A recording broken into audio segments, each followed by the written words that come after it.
अब आप लोग को इनफॉर्मल लेटर बताया कि letters which are written for personal purpose are called informal letter. Informal letter का हिंदी होता है अनौपचारिक पत्र। वैसे पत्र जो व्यक्तिगत उद्देश्य के लिए, दैट मीन्स अपने रिश्तेदारों के पास लिखा जाए, उसे हम अनौपचारिक पत्र दैट मीन्स इनफॉर्मल लेटर कहा करते हैं। जैसे to friend, to brother, to sister, to mother. समझ में आ रहा क्या है? अरे बोलिएगा, समझ आ रहा ना? जो अपनों के पास लिखा जाए, बोलिएगा सर प्रियंका बाबू फ्रेंड भी अपना है क्या? तो वो भी एक फैमिली का हिस्सा बन जाता है। मित्र मतलब क्या? फैमिली का हिस्सा बन जाना मित्र कहलाता है। कोई दिक्कत है क्या? नहीं। तो उसका फॉर्मेट हम लिखवा रहे हैं। ये जो फॉर्मेट है आप लोग देखे होंगे, कभी कभी ऐसा आता है कि आप अपने माता को धन्यवाद करते हुए एक पत्र लिखे, या आप अपने माता के पास एक पत्र लिखे जिसमें आपकी हॉस्टल लाइफ मेंशन हो गया, या आप अपने चाचा को धन्यवाद देते हुए पत्र लिखे इस क्योंकि आपके बर्थडे में वो गैर मौजूद थे लेकिन आपको गिफ्ट किए और वो गिफ्ट बहुत अच्छा था, धन्यवाद देते हुए पत्र लिखे। आता कि नहीं आता है? तो चाचा के पास तो अनौपचारिक पत्र न हुआ जी। यस। मम्मी के पास तो अनौपचारिक पत्र न हुआ। बात समझ? तो वो सारी पत्रों के लिए ये फॉर्मेट होता है। इनफॉर्मल लेटर में एक और लेटर होता है, एक सॉफ्ट न्यूज के लिए पत्र लिखा जाता है। जिसमें आया कि तुम्हारे काका के बकरी मर गया। अच्छा बकरी थोड़ी तुम्हारा काका का बाप मर गया, ठीक है ना? तुम कहीं और रहते हो तो पत्र आया, तो फिर आप भी पत्र लिख रहे हो तो क्या बोलोगे कि I am well by mercy of the god, मैं भगवान की मर्जी को आशा करता हूं तुम भी ठीक होगे। खुद तो जान ही रहा होगे यार काका मर गया, काका के बाप मर गया, तो ऐसे बोलिएगा नहीं, उसका फॉर्मेट अलग होता है। आखिर लिख तो रहे हैं तो काके का भाई तुम्हारा रिलेशन है और रिश्तेदार है, लेकिन वो एक्सीडेंट की बात थी। अभी क्या चाहिए है? नॉर्मल सुना रहा ना, मतलब हाल चाल लेते हुए। कोई दिक्कत है? नहीं।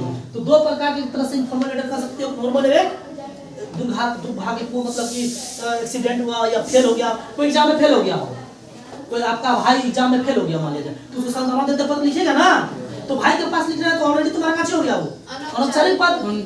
और सांत्वना देते हुए पत्र लिखेगा तो क्या लिखेगा? आज मेरे बाय मर्सी ऑफ गॉड में भगवान की पास ठीक हो और आशा करता हूं कि तुम जान ही रहा कि फेल हो गया तो ठीक होगा जी। तो सांत्वना देते हुए ये रोड एक्सीडेंट कर गया है तो क्या बोलेगा? Well by mercy of the god how did you live? अब जान ही रहे कि सड़क पर जा रहा था गिर गया, मुंह का थूक लिया है, तो हाल कैसे ठीक होगा यार? नहीं ना होगा। वो एक्सीडेंट और फेल के लिए अलग हो गया और ये अलग हो गया। दो प्रकार से आप इनफॉर्मल लेटर कर सकते हो। नॉर्मल है एक्सीडेंट भरी और ये फेल। कोई दिक्कत है? नहीं। नॉर्मल के लिए सबसे पहले एड्रेस ऑफ राइटर, आपको इसमें कोई तकलीफ करने की जरूरत नहीं है। एड्रेस ऑफ राइटर मतलब लिखने वाला का पता, लिखेगा तो आप ही नहीं। तो लेटर में चाहे तो दिया होगा आपका एड्रेस, बोलेगा कि you are Lakhan Kumar residing at Gulal Nagar चौक बहरवा टाड़।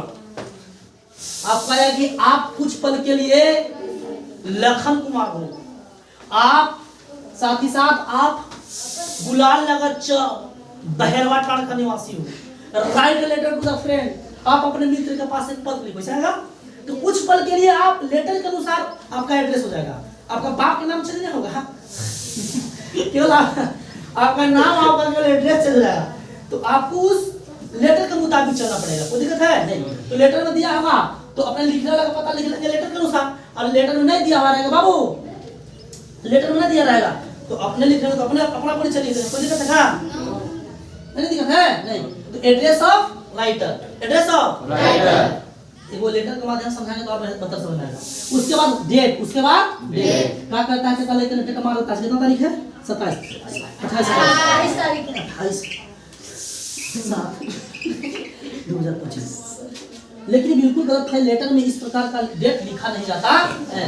आपको डेट भी लिखना होगा तो ऐसा लिखिएगा, जैसे 28 तारीख है तो 28 जुलाई है ना, जुलाई 2025 इस प्रकार से। नहीं कोई दिक्कत है? नहीं। या 28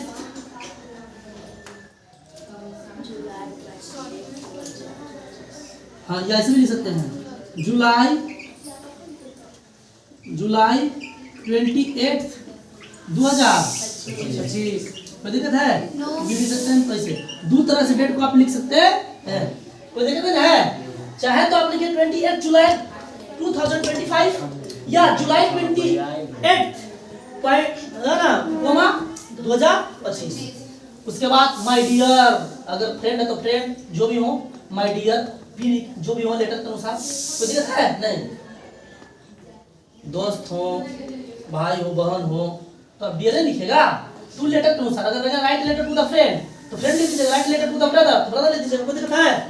अरे समझ आ रहा है ना? यस। उसी पर लिखिएगा I am well by mercy of god, मैं भगवान की कृपा से ठीक हूँ, एंड और आई एंड होप दैट, और आशा करता हूँ कि यू विल बी वेल, आप भी या आप लोग भी खुश होंगे बाय मर्सी ऑफ गॉड, भगवान की कृपा से। I received your kind letter yesterday, मैं आपके द्वारा भेजे गए पत्र को कल रिसीव किया, स्वीकार किया, देखा, पाया ना, एंड फेल्ट वेरी हैप्पी, जब मैं तुम्हारे द्वारा भेजा गया पत्र को पा करके पढ़ा तो बहुत खुश महसूस किया। हल्ला नहीं कीजिए आप लोग, बस 2 मिनट। कोई दिक्कत है क्या? हाँ। My studies going on very well, मेरी पढ़ाई बिल्कुल रूप से बढ़िया चल रही है। I have got good marks in class test, मैं वर्ग के टेस्ट जब होता है तो उसमें अच्छे अंक प्राप्त करता भी हूँ। My health is also good, यहाँ तक कि मेरा स्वास्थ्य भी बहुत ठीक चल रहा है। You don't need to worry about my health and study, आपको न तो मेरे स्वास्थ्य के लिए और मेरे पढ़ाई के लिए चिंता करने की कोई जरूरत नहीं है।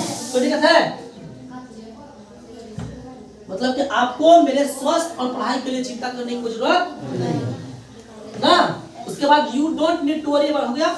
As soon as my exam finish, I will come to meet you, जैसे ही मेरा एग्जाम खत्म होगा मैं तुमसे मिलने जरूर आऊंगा, आपसे मिलने आऊंगा। कोई दिक्कत नहीं?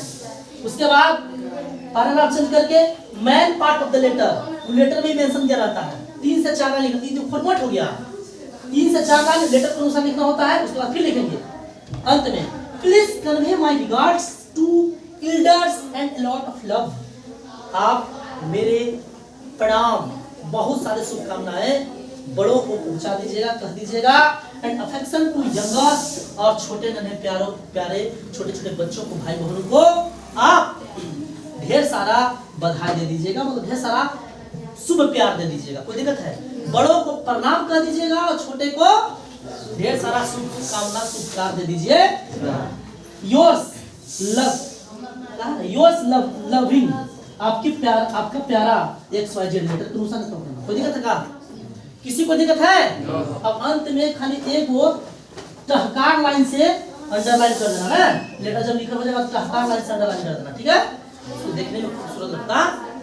सबको समझ में आया? ये था आपका फॉर्मेट। जब हम फॉर्मेट लिखा है, एक लेटर लेंगे, क्वेश्चन लेंगे, और क्वेश्चन के मुताबिक जब इसको लिखवाएंगे ना तो और बढ़िया समझ में आएगा। किसी को दिक्कत? अरे ईमान धर्म से बोलिए, किसी को दिक्कत नहीं है? पढ़ने आते हैं बढ़िया से पढ़ के जाइए, घर पे अंडा ला दुनिया नहीं खेलिए, ध्यान से पढ़िए। आपको पढ़ने का उम्र